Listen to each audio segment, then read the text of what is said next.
इस कैदी का सिर कलम होने वाला है। जेल के पहरेदारों ने माइक की कॉलर काटी और उसे गिलोटिन की ओर ले गए। सबको हैरानी तब हुई जब माइक उस पल भी बिना किसी हाव भाव के खड़ा रहा। उसके अजीब बर्ताव को देखकर जॉन को कुछ गड़बड़ लगी। उसे माइक के घर में मिले इंसानी चेहरों के मास्क याद आते हैं और उसका दिल घबरा जाता है। वो तुरंत फांसी को रुकवाने के लिए आगे बढ़ता है। अब चलो एक दिन पहले की अदालत में। मैरी, जो लगातार अपनी उंगली से गाल पर थपथपा रही थी, असल में माइक से मोर्स कोड में बात कर रही थी। माइक, जो देखने में खाली नजर आ रहा था, असल में अपनी आंखें झपकाकर जवाब दे रहा था। मैरी एक पेन निकालती है और माइक का संदेश लिखना शुरू करती है। जब दोनों की बातचीत खत्म होती है, जज माइक को मौत की सजा सुना देता है। भीड़ खुशी से झूम उठती है, लेकिन उसी वक्त मैरी के चेहरे पर एक संतोष भरी मुस्कान आ जाती है। माइक बिल्कुल शांत रहता है, क्योंकि वो और मैरी पहले ही एक बड़ा भागने का प्लान बना चुके थे। मैरी माइक द्वारा दी गई जानकारी के अनुसार तीसरी गली में जाती है, तीसरी ईंट दबाती है और दीवार एक पत्थर का दरवाजा बनकर खुल जाती है। अंदर माइक की स्पोर्ट्स कार छिपी होती है। मैरी उसे 37 किलोमीटर दूर एक जगह ले जाती है, जहाँ पहाड़ में एक रास्ता खुलता है। वो कार अंदर ले जाती है और माइक का सीक्रेट अड्डा सामने आ जाता है। माइक द्वारा दिया गया कोड डालते ही एक तिजोरी खुलती है, जिसमें ढेर सारा पैसा और कुछ रहस्यमयी दवाइयां रखी होती हैं। मैरी लाल और पीली दवा उठाती है और प्लान के मुताबिक शहर के मुख्य दफ्तर जाती है, जहां वो एक शानदार पोशाक पहनकर न्याय मंत्री से मिलती है, जो उस पर काफी फिदा है। मंत्री, जो पहले से ही उसके मोह में डूबा है, उसकी हर बात मान लेता है। मैरी धीरे से उसके कान में कुछ कहती है और वो सब कुछ मंजूर कर लेता है। टेबल पर रखे अखबार की हेडलाइन माइक की फांसी की खबर होती है। मैरी कहती है कि वो उस इंसान का असली चेहरा देखना चाहती है, जिसे सब शैतान कहते हैं। मंत्री पहले तो मना करता है, लेकिन आखिरकार तैयार हो जाता है, मगर शर्त रखता है कि वो भी साथ चलेगा। रात को दोनों जेल पहुंचते हैं और जॉन वार्डन को मना लेता है कि पूछताछ के बहाने माइक से मिलना है। तीनों इंटरोगेशन रूम में दाखिल होते हैं। 30 मिनट बाद जॉन ठंडी आवाज में कहता है कि माइक ने कुछ भी नहीं कहा। वार्डन सिर हिलाकर कहता है कि माइक तो जब से जेल आया है बिना कोई भाव के ही रहता है। जैसे ही दरवाजा बंद होता है, मैरी मंत्री को एक दवा का इंजेक्शन देती है, जिससे वो बेहोश हो जाता है। फिर मैरी एक हेयर पिन से माइक की हथकड़ियां खोल देती है। जब मंत्री बेहोश होता है, मैरी उसके चेहरे पर मास्क चढ़ाकर माइक का चेहरा बदल देती है। फिर वो माइक को बाहर ले जाती है। माइक मौका पाकर मंत्री के ऑफिस में घुसा है, जहाँ वो गबन किए पैसे की तलाश करता है। जैसे ही वो निकलने वाला होता है, मंत्री की सेक्रेटरी को इंस्पेक्टर का कॉल आता है, जिसमें बताया जाता है कि माइक ने मंत्री का रूप ले लिया है और उसे रोका जाए। लेकिन सेक्रेटरी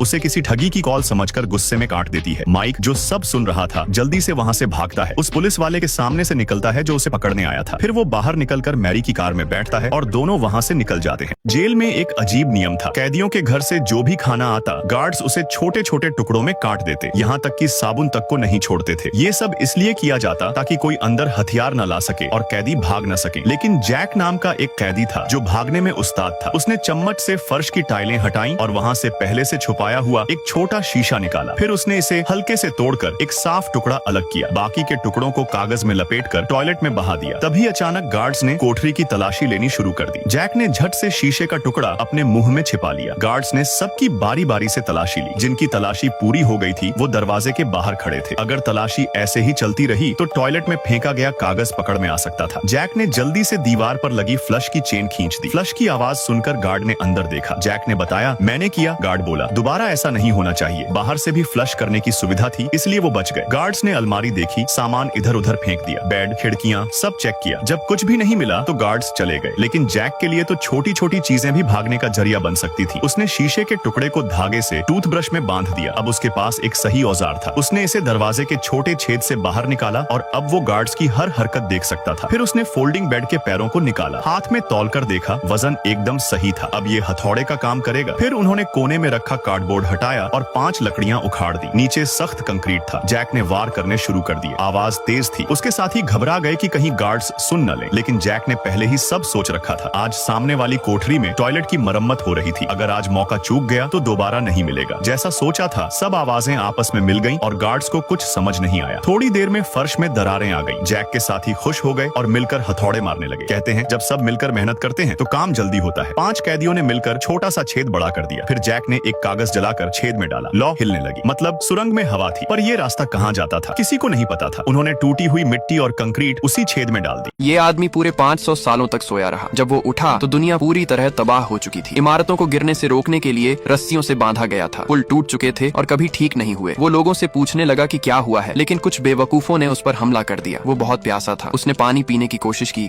लेकिन पाइप से पानी नहीं बल्कि सोडा निकल रहा था। उसने एक अखबार उठाया और देखा, साल सिर्फ 20 लिखा था। वो सोचने लगा, मुझे अस्पताल जाना चाहिए। रास्ते में पुलिस ने उसे रोक लिया। क्योंकि उसके हाथ पर कोई आईडी बारकोड नहीं था, इसलिए उन्होंने उसे गिरफ्तार कर लिया। उसे पिंजरे में बंद किया गया और कोर्ट ले जाया गया। जज भी मूर्ख था, बिना सुने ही उसे अपराधी कह दिया। कोर्ट में बैठे लोग ऐसे तालियां बजा रहे थे जैसे कोई पार्टी हो। किसी ने उसकी बात सुननी ही नहीं चाहिए। एक गार्ड ने उसके गले में कॉलर बांधा और उसे एक इमारत के अंदर ले गया। जेल भेजने से पहले सबको एक IQ टेस्ट देना पड़ता था। एक सवाल था, अगर एक बाल्टी में 2 गैलन और दूसरी में 5 गैलन है तो कुल कितनी बाल्टियां हैं? सही जवाब था 2। लेकिन भविष्य के लोग इतने बेवकूफ बन चुके थे कि किसी को ये भी नहीं आता था। सिर्फ उसी ने सही जवाब दिया। फिर उसे राष्ट्रपति के सामने ले जाया गया। राष्ट्रपति उसके दिमाग से हैरान रह गया और उसे खेती मंत्री बना दिया। जेल से बचने के लिए उसने ये ऑफर मान लिया। जब वो खेत पहुंचा तो मशीनें चल पड़ी, लेकिन उनमें से भी पानी नहीं, सोडा निकलने लगा। लोगों का मानना था कि सोडा ही साफ है और पानी सिर्फ टॉयलेट के लिए होता है। यही सोचने की गलती ने जमीन को बर्बाद कर दिया था। अब कुछ नहीं उगता था। उसने मिट्टी में एक हाथ से सोडा और दूसरे से पानी दिखाया और पूछा, बताओ पीने लायक कौन है? ये तरकीब काम कर गई। राष्ट्रपति ने उस पर भरोसा किया और खेती के लिए पानी इस्तेमाल करने का आदेश दिया। लेकिन 1 महीने बाद भी कुछ नहीं होगा। एक सुबह